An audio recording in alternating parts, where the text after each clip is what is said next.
dakaroise à l'intérieur la culture dakaroise historique loolu la ñuy xaar xale yi bu mercredi jotee ñu war a mën a génn. est-ce que di nga mën a gagner le maire Bamba Fall. ndax dinaa mën a. est-ce que di nga ko mën a parce que waa ji dafa mel ni pare bu bàyyi. non moom lui-même il va voter pour moi. ah bon ah oui lui-même il va voter pour moi. mais moom pare dafa mel ni pare non déggoo ma ne lui-même le maire Bamba Fall. C'est mon ami. C'est quelqu'un d'un humanisme très intéressant. Mais il va voter pour Ousmane Kanté. Parce que tout simplement moom ba mu ci tolloo di xëccoog Cheikh Ba. soxla ko dooleel dama ñëw jox ko ndam jox ko victoire. bon donc tey dama koy delloo rek. et s'il se présentait moom nooy def. non je ne pense pas qu'il va se présenter. S'il se présente dama koy gagner. da koy gagner. ah mais bien sûr. dama koy gagner parce que tey jii la Médina c'est Ousmane Kanté. da nga jàpp ni yaa ko vision. non c'est pas que maa ko vision dama jàpp ne. il a programme moo gën a riche. non il a beaucoup fait pour la Médina. dañ koy nangu. mais la Médina a besoin de mieux. Et ce mieux-là, c'est Ousmane Kanté qui l'incarne. Il l'incarne d'une façon telle que c'est la Médina dans sa globalité. Ousmane Kanté, c'est pas un parti politique. Ousmane Kanté, c'est pas un mouvement politique. Ousmane Kanté, c'est pas une coalition. Ousmane Kanté, c'est la Médina. Celui qui vote Ousmane Kanté vote pour la Médina. Parce que Ousmane Kanté Médina moo ko ñor. du leneen parti politique ñoruma. léegi yow lan leneen ñoruma. Médina moo ma ñor. lan nga jot a def Médina ba nga jàpp ni yow yaay Médina ba nga jàpp ni 2027 soo demee koo dajal da nga koy duma. en résumé rek. en résumé. dama liggéeyal naa Médina. en étant un patriote de la Médina. Sidibé dama def 26 ans Europe. am un bon programme fii. di ko lijjanti di ko doxal muy dox. les enfants en profiter. C'est l'alimentation scolaire dans les écoles. ñu xëy suba pour des raisons politico-politiciennes. ñu bëgg ko arrêter. J'avais un poste de cadre supérieur au sein de la groupe La Poste. ma def fa 10 ans. ma ñibbi si Sénégal pour défendre ce programme. loolu moo tax ma ñibbi si. laissé un boulot de cadre supérieur ñibbi si Médina pour défendre le programme un enfant petit déjeuner dans les écoles. loolu dafa rëy au moment où samay morom samay rakk di fexe di ñu génnee réew mi man ma jógee bitim réew France bàyyi confort de vie bàyyi carrière une position de cadre pour venir défendre.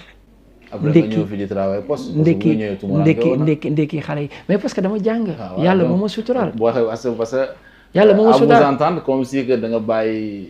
Parce que bi nga ñëwee quand même vous avez continué à bosser. Non, ba ma ñëwee j'ai été recruté par la Société Générale, la banque, et j'étais cadre au niveau de la banque, à la direction générale. Et pensez-vous que cette initiative de comment on a tendance à l'appeler, comme ni koy waxee, lait à l'école, etc. Voilà, en tout cas une initiative qui vise à aider les enfants sur le plan alimentaire. Vous pensez que cela suffit seulement pour devenir maire de la Médina? Non, da nga ma ne naa tënk. waaw tënk waaw. man dama la tënk rek jox la li ma jëlee Europe. ak li ma indi Sénégal. ne la bari na naam am na. xëy na am na ñeneen ñu mu ko jaral. mais man j'ai fait le pas. Tout à fait. jaral na ma bàyyi confort. bàyyi ñëw pour défendre une cause. Et sur le plan statistique, c'était environ combien d'enfants?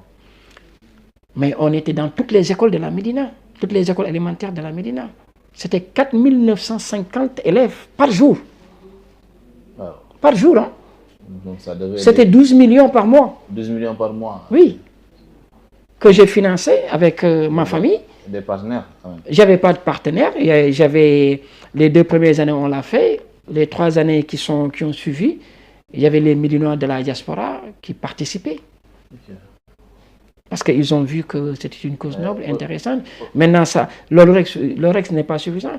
Ousmane Kanté a offert des billets d'avion à des étudiants de la Médina qui sont partis poursuivre les études. Ousmane Kanté a offert des formations sous le régime du président Macky Sall. Ça, je peux le témoigner aussi. Et puis j'en profite pour remercier ma sœur Mme Abissey, qui était à l'époque au niveau de 3FPT. hein, qui était très généreuse au niveau des formations avec les jeunes de la Médina. Maam Abi yàlla na la yàlla fay ci geste boobu. La Médina vous êtes très reconnaissant. Et puis sans compter les journées d'excellence que j'organise chaque année et qu'on va organiser encore cette année. Et puis les Médinois yi nga xamante ne dama leen ubbil suma kër en France. Ah, parce que je suis propriétaire foofu.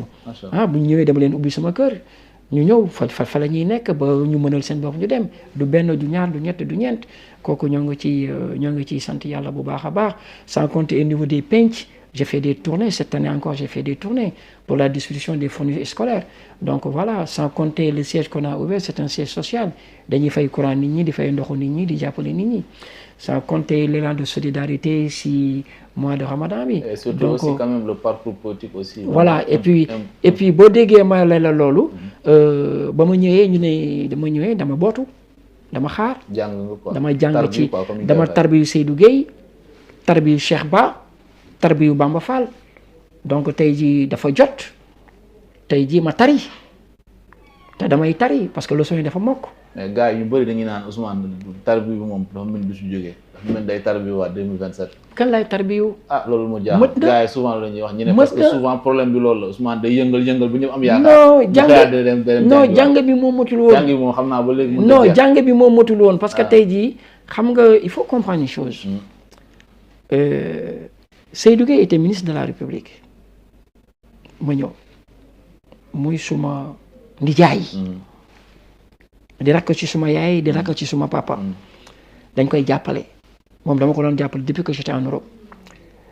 ma ñëw Cheikh Ba nekk suma xaritu ndijaay Isma Gueye au passage. tonton maa ngi lay nuyu aux États-Unis nekk xaritu benn bakkanam